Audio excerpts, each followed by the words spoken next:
இந்த கோடிங்னேட்டர் ஃப்ரேம்வொர்க்கை பயன்படுத்தி எக்ஸல் மாதிரியான ஸ்ப்ரெட்ஷீட்டில் இருந்து டேட்டாஸ் எடுத்து உங்களுடைய டேட்டா பேஸ்க்குள்ளே எப்படி இம்போர்ட் பண்ண போகிறீங்கன்றத போன வீடியோவில் நான் சொல்லியிருந்தேன். அந்த வீடியோவை நீங்கள் பார்த்தீங்கன்னா தான் உங்களுக்கு இந்த வீடியோ புரியும். ஏன்னா அங்கே யூஸ் பண்ண அதே ப்ராஜெக்ட் ஃபைல்ஸ் தான் இங்கேயும் பயன்படுத்த போகிறோம்.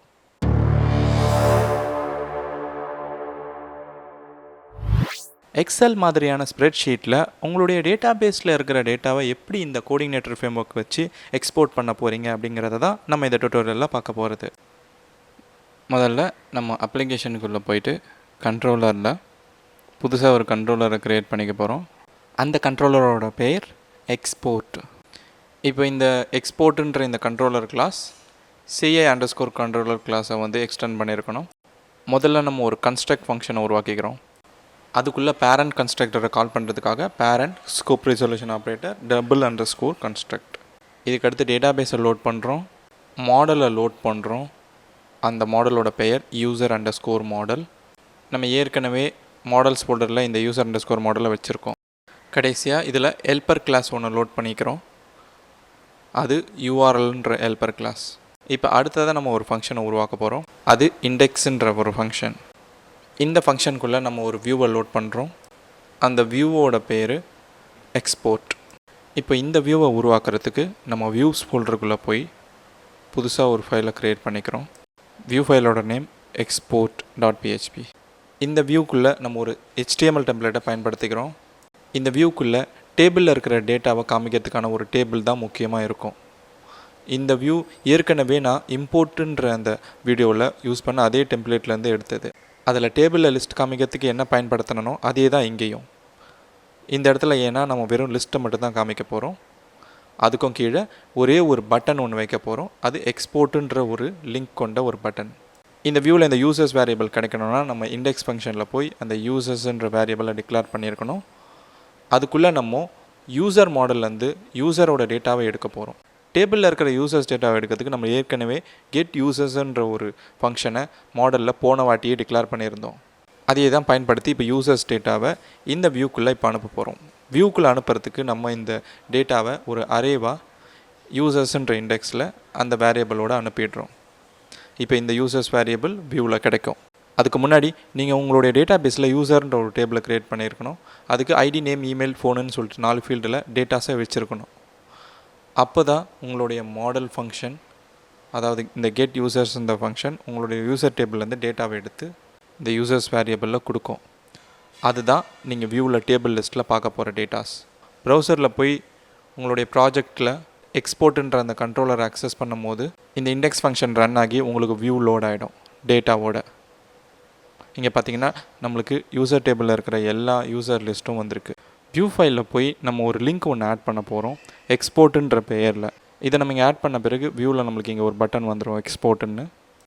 இப்போ இந்த லிங்க்கில் நம்ம அக்சஸ் பண்ணுற இந்த டேட்டான்ற மெத்தடை கண்ட்ரோலரில் உருவாக்கியிருக்கணும். கண்ட்ரோலருக்குள்ளே டேட்டான்ற ஒரு ஃபங்க்ஷனை உருவாக்கிக்கிறோம். ஸ்ப்ரெட்ஷீட்டில் யூசர்ஸோட டேட்டாவை காமிக்கிறதுக்கு நம்ம மாடலில் இருக்கிற கெட் யூசர்ஸ் ஃபங்க்ஷனை பயன்படுத்தணும். இதனால் இண்டெக்ஸில் பயன்படுத்தின இதே லைனை நம்ம இங்கேயும் காப்பி பண்ணி பயன்படுத்திக்கிறோம். இதுக்கு கீழே நம்ம ஒரு இஃப் கண்டிஷன் போட போகிறோம். டேபிளில் டேட்டாவே இல்லாதப்போ நம்ம எக்ஸ்போர்ட் ஃபைலை பண்ண போகிறது கிடையாது. அதனால நம்ம இந்த யூசர்ஸ் வேரியபிள்குள்ளே எத்தனை அரே இருக்குதுன்னு பார்க்குறோம். கிரேட்டர் தென் 0 இருந்தால் மட்டும்தான் நம்ம இந்த இஃப் கண்டிஷனுக்குள்ளே இருக்கிற கோடில் நம்ம எக்ஸல் ஃபைலுக்கான கோடை எழுத போகிறோம். அப்படி இல்லைன்னா எல்ஸ் பார்ட்டில் நம்ம ஒரு ஸ்ட்ரிங்கை எக்கோ பண்ண போகிறோம். அந்த ஸ்ட்ரிங் என்னென்னா நோ டேட்டா டு எக்ஸ்போர்ட். ஒருவேளை யூசர்ஸ் வேரியபிள்குள்ளே டேட்டா இருக்கும்போது நம்ம ஸ்ப்ரெட்ஷீட் ஃபைலுக்கான வேலையை பார்க்க வேண்டியது இருக்குது. அதில் ஒவ்வொரு யூசரோட டேட்டாவையும் ஃபாரிச் பண்ணுறோம். அதனால் யூசர்ஸ்ன்ற வேரியபிளை எடுத்து நம்ம யூசர்னு ஃபாரிச் பண்ணுறோம். இப்போ இந்த இடத்துல இப்போ நம்மளுடைய டேட்டாபேஸ் டேட்டாவில் இருக்கிறது எல்லாத்தையும் எக்ஸல் ஷீட் ஒன்று ஜென்ரேட் பண்ணி அதுக்குள்ளே அந்த டேட்டாஸ் எல்லாத்தையும் போடுறதுக்கு நம்மளுக்கு ஒரு தேர்ட் பார்ட்டி பேக்கேஜ் தேவைப்படுது. இந்த பேக்கேஜை போன வீடியோவிலே நம்ம இன்ஸ்டால் பண்ணியிருந்தோம். PHP ஆஃபீஸுன்ற இந்த பேக்கேஜில் PHP ஸ்ப்ரெட்ஷீட்டுக்குள்ளே நம்ம பயன்படுத்த போகிற கிளாஸ் எந்த கிளாஸ்னால் ஸ்ப்ரெட்ஷீட்டுன்ற இந்த கிளாஸ் தான். இதை கிளிக் பண்ணிங்கன்னா உங்களுக்கு அதோட நேம் ஸ்பேஸ் கிடைக்கும். இந்த நேம் ஸ்பேஸில் இந்த கிளாஸ் நேமை நம்ம கால் பண்ண போகிறோம். மறுபடியும் சொல்லிக்கிறேன், இதுக்காக நீங்கள் இந்த பேக்கேஜை கம்போசரில் இன்ஸ்டால் பண்ணியிருக்கணும். அந்த ஸ்ப்ரெட்ஷீட்டுன்ற அந்த கிளாஸை யூஸ் பண்ணுறதுக்கு முதல்ல யூஸ்ன்ற கீவேர்டை பயன்படுத்துகிறோம். இதில் பிஹெச்பி ஆஃபீஸுன்ற அந்த பேக்கேஜோட நேம், அதில் பிஹெச்பி ஸ்ப்ரெட்ஷீட், அதில் நம்மளுடைய அந்த கிளாஸோட நேமான ஸ்ப்ரெட்ஷீட். இப்போ இந்த கிளாஸை நம்ம யூஸ் பண்ணியாச்சு. யூஸ் பண்ணுற அந்த கிளாஸை நம்ம இந்த ஃபார் ஈச்சுக்கு மேலே நம்ம புதுசாக ஸ்ப்ரெட்ஷீட்டுன்ற ஒரு வேரியபிளில் ஒரு ஆப்ஜெக்டாக வாங்கி வச்சுக்கணும். New spreadsheet. இப்போ இந்த ஸ்ப்ரெட்ஷீட்டுன்ற இந்த ஆப்ஜெக்டை பயன்படுத்தி நம்ம ஷீட்டுன்ற ஒரு ஆப்ஜெக்டை வாங்க போகிறோம். அதுக்கு ஸ்ப்ரெட்ஷீட்குள்ளே இருக்கிற கெட் ஆக்டிவ் ஷீட் அப்படின்ற ஒரு மெத்தடை நம்ம கால் பண்ணணும். இப்போ இந்த ஷீட்டுன்ற ஆப்ஜெக்ட்டுக்குள்ளே தான் நம்ம டேட்டாஸ் போட போகிறோம். அதனால் அந்த ஷீட்குள்ளே செட் செல் வேல்யூன்னு இருக்கும். இந்த மெத்தட்குள்ளே நம்ம முதல்ல கொடுக்க வேண்டியது எந்த பொசிஷனில் நம்ம டேட்டாவை போட போகிறோங்கிறது. இதில் A1ங்கிறது ஒரு பொசிஷன். இந்த சாம்பிள் ஸ்ப்ரெட்ஷீட்டில் இந்த 1ங்கிறது இந்த ரோவை குறிக்குது, ஏங்கிறது மேலே நீங்கள் பார்க்குற இந்த காலமை குறிக்குது. ஆக A1ங்கிறது நேம், B1ங்கிறது இமெயில், C1ங்கிறது ஃபோன். இப்படி தான் நம்ம ஒரு பொசிஷனை இங்கே கொடுக்க வேண்டியது இருக்கும். பொசிஷனுக்கு அடுத்து ரெண்டாவதாக நீங்கள் கொடுக்குற ஆர்குமெண்ட் நீங்கள் அந்த பொசிஷனில் இன்சர்ட் பண்ண போகிற டேட்டா. இப்போ நம்ம முதல்ல இந்த இடத்துல நேம்னு ஏன் கொடுத்துருக்கோன்னா, இந்த இடத்துல நம்ம ஹெட்டிங்கை தான் முதல்ல போட போகிறோம். அதனால தான் இந்த இடத்துல நேம்னு கொடுத்துருக்கோம். இப்போ இதே மாதிரி B1ன்ற இடத்துல நம்ம இமெயில்னு கொடுக்க போகிறோம், C1ங்கிற இடத்துல ஃபோனுன்னு நம்ம கொடுக்க போகிறோம். மொத்தத்தில் நம்ம செட் பண்ண இந்த 3 வேல்யூஸுமே ஹெட்டிங்கை தான் குறிக்குது. இப்போ இதே செட் செல் வேல்யூன்ற இந்த மெத்தட் வச்சு தான் நம்ம இந்த ஹெட்டிங்கு கீழே வர யூசரோட ரியல் டேட்டாஸ் எல்லாத்தையும் ஷீட்டில் இன்சர்ட் பண்ண போகிறோம். அதுக்கு முதல்ல நம்ம எந்த ரோஸ்லேருந்து யூசரோட டேட்டாஸ் எல்லாம் போட போகிறோங்கிறத வாங்கிக்கணும். நம்மளுடைய கணக்குப்படி ரெண்டாவது ரோலேருந்து தான் யூசரோட டேட்டாலாம் வரும். ஏன்னா முதல் ரோவில் ஹெட்டிங் இருக்குது, ரோன்ற வேரியபிள்குள்ளே 2ன்னு கொடுத்துக்கிறோம். கீழே ஃபாரிச்சுக்குள்ளே இதே ஷீட் செட் வேல்யூன்ற மெத்தடை பயன்படுத்துகிறோம். அதில் இப்போ நம்ம ரியல் டேட்டாஸை செட் பண்ண போகிறோம். இந்த செட் செல் வேல்யூவில் முதல் ஆர்குமெண்ட்டாக நம்ம கொடுக்க போகிறது ஏன்ற அந்த காலமோட நேம். அதுக்கடுத்து டாட் வச்சு நம்ம ரோன்ற இந்த வேரியபிளை கன்கார்டினேட் பண்ணிக்கிறோம். ஏன்னா இந்த ரோ ஒவ்வொரு லூப் அப்போது மாறிக்கிட்டே இருக்கும். இதுக்கு அடுத்த ஆர்குமெண்ட்டாக நம்ம கமா போட்டு நம்ம செட் பண்ண போகிற அந்த வேல்யூ என்னவோ அதை கொடுக்க போகிறோம். அதுதான் யூசருன்ற இந்த வேரியபிள்லேருந்து வர நம்மளுக்கு நேமுன்ற ப்ராப்பர்ட்டி. இப்போ இதே மாதிரி நம்ம பிசி வேல்யூவை செட் பண்ண போகிறோம். பின்ற இடத்துல இமெயிலை கொடுக்க போகிறோம், சின்ற வேல்யூவில் ஃபோனை கொடுத்துக்கிறோம். இப்போ கணக்குப்படி ரெண்டாவது ரோவிலேருந்து இந்த டேட்டாஸ் இன்சர்ட் ஆக ஆரம்பிக்கும். அதுக்கடுத்து ரோவை நம்ம இன்க்ரிமெண்ட் பண்ணணும். இப்போ 3, 4, 5 அப்படின்னு சொல்லிட்டு ரோ இன்க்ரிமெண்ட் ஆகிக்கிட்டே இருக்கும். அப்போ ஒரு ஆட்டியும் இந்த லூப்பில் ஒரு யூசரோட டேட்டாஸ் இன்சர்ட் ஆகிக்கிட்டே வரும் அடுத்த ரோவில். இப்போ இந்த ஃபாரிச்சுக்குள்ளேயே நம்ம ஷீட்டில் வேல்யூஸை செட் பண்ணுறதெல்லாம் முடிஞ்சிடும். இதுக்கடுத்து ஷீட்டை டவுன்லோட் பண்ணுறதுக்கான வேலை. நம்ம இந்த ஷீட்டை XLSXன்ற ஃபார்மேட்டில் தான் டவுன்லோட் பண்ண போகிறோம். அப்படி தான் இந்த ஷீட்டும் வரப்போகுது. அதுக்கு நீங்கள் பிஹெச்பி ஆஃபீஸில் ஒரு கிளாஸை பயன்படுத்த வேண்டியது இருக்குது.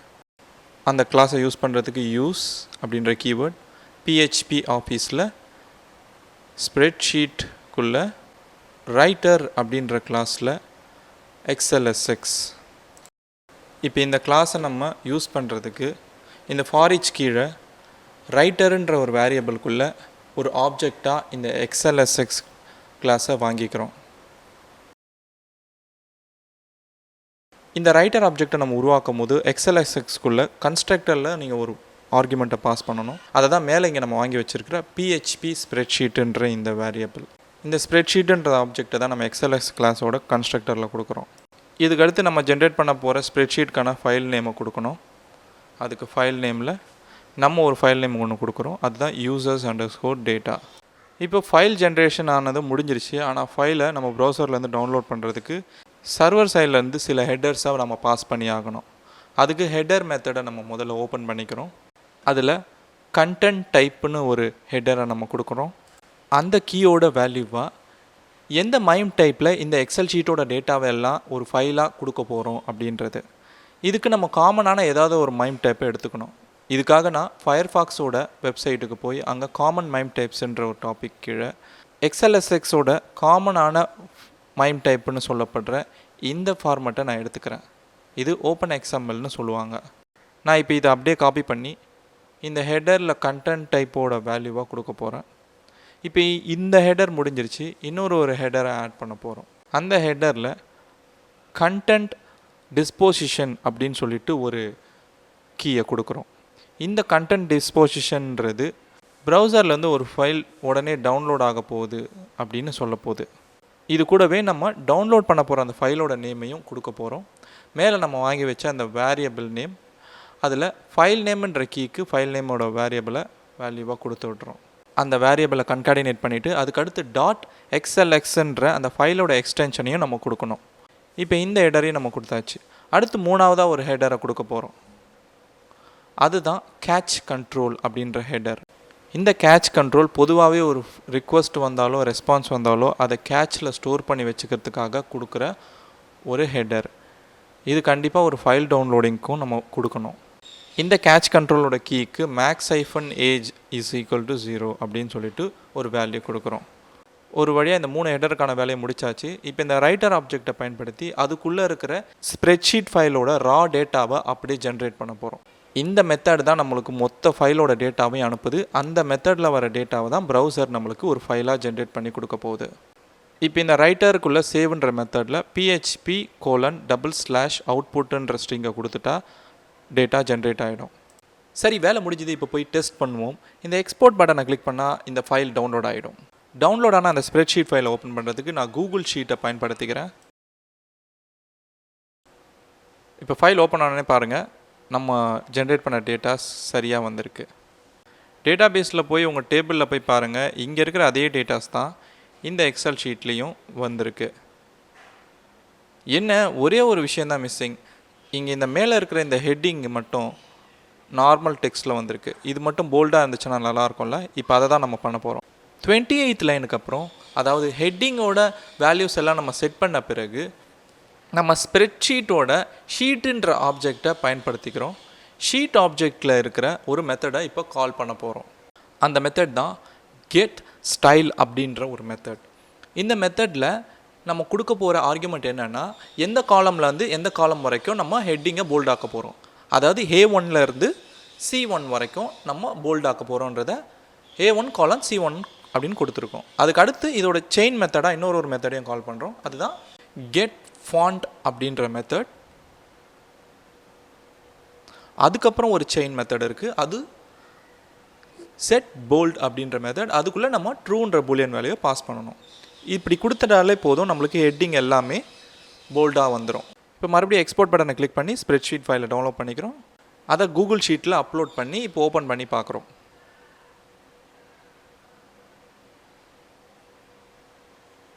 பார்த்தீங்கன்னா இந்த தடவை ஹெட்டிங் வந்து போல்டாக வந்திருக்கு. பார்த்தீங்களா? சரியான விதத்தில் நம்ம டெஸ்ட் பண்ணியாச்சு. தவறான விதத்தில் நம்ம டெஸ்ட் பண்ண வேண்டியது இருக்குது. அதுதான் இந்த டேபிளில் இருக்கிற டேட்டா எல்லாத்தையும் நான் இப்போது எம்டி ஆக்க போகிறேன். எம்டி பண்ண பிறகு நம்மளுக்கு எக்ஸல் ஃபைல் டவுன்லோட் ஆகக்கூடாது. அதுக்கு பதிலாக ஒரு எரர் மெசேஜ் தான் வரணும். அது வருதா இல்லையான்றது தான் இப்போ நான் டெஸ்ட் பண்ண போகிறேன். ஸோ ரிஃப்ரெஷ் பண்ணிவிட்டு, இப்போ டேபிளில் டேட்டா இல்லை, இப்போ எக்ஸ்போர்ட் பட்டனை கிளிக் பண்ணுறேன். பார்த்தீங்கன்னா நம்மளுக்கு எரர் வருது, நோ டேட்டா டு எக்ஸ்போர்ட். அப்போ நம்மளுடைய ப்ராஜெக்ட் சரியாக தான் வேலை செய்யுது. மொத்தத்தில் டேட்டா பேஸில் இருக்கிற டேட்டா எல்லாத்தையும் ஒரு ஸ்ப்ரெட்ஷீட் ஃபைலாக எப்படி ஜென்ரேட் பண்ணுறது, எக்ஸ்போர்ட் பண்ணுறதுங்கிறத நீங்கள் தெரிஞ்சுக்கிட்டீங்க. இந்த கோடெல்லாம் உங்களுக்கு தேவைப்பட்டுச்சுன்னா நீங்கள் டவுன்லோட் பண்ணிக்கலாம். இதுக்காகவே டிஸ்கிரிப்ஷனில் உங்களுக்கு கிட்டப்போட ரெபாசிட்டரி லிங்கை கொடுத்துருக்கேன். நீங்கள் அங்கே போய் அந்த கோடை டவுன்லோட் பண்ணிக்கலாம். சில சமயம் உங்களுக்கு மல்டிபிள் செக் பாக்ஸஸ் எல்லாம் செலக்ட் பண்ணி டேட்டா பேஸில் இன்சர்ட் பண்ணுற மாதிரியான வேலை வரும். ஆனால் அதை எப்படி பண்ணுறதுன்னு தெரியாமல் இருப்பீங்க. அதை பற்றி தான் நம்ம அடுத்த வீடியோவில் பார்க்க போகிறோம்.